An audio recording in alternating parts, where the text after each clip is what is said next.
Now to the war in Ukraine, where Moscow and Kyiv are trading blame over who damaged the world's largest ammonia pipeline in northeastern Kharkiv. Now, Russian officials say it could take up to 3 months to repair that pipeline. This incident comes one day after the two nations traded blame over the destruction of a major dam in southern Ukraine. Well, its collapse forced tens of thousands of people along the Dnipro River to evacuate and left even more without access to clean water. For more, let's bring in retired Colonel Mark Cancian. He's a senior advisor for the International Security Program at the Center for Strategic and International Studies.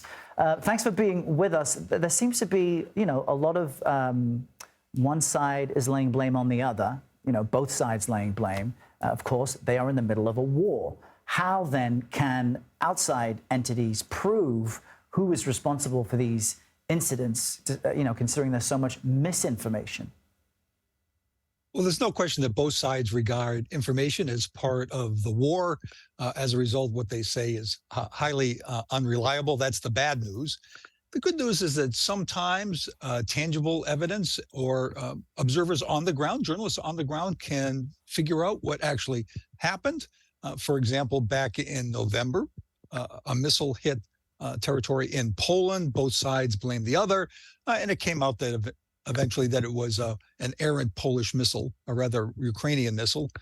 Also, the U.S. and NATO tend to be more conservative in their statements and therefore more reliable.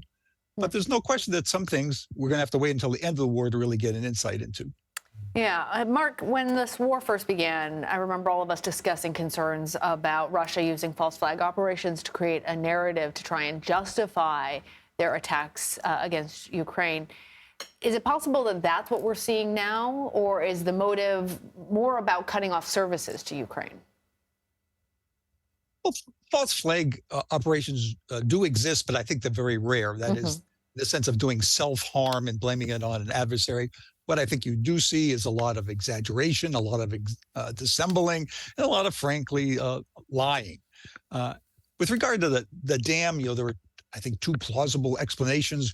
One is that the Russians blew up the dam in order to increase the barrier between themselves and the Ukrainians as the Ukrainian counteroffensive was about to launch. And the other one is that there was structural damage from previous attacks and the dam collapsed on its own. This is something that's knowable. We may not know it soon, but eventually when experts get a chance to look at the dam, they'll be able to decide whether this was internal explosives or natural collapse.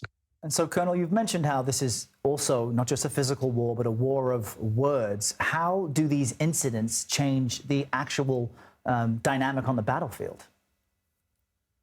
Well, there's no question that the two sides regard information as part of the war. For Ukraine, it's critical to maintain external support.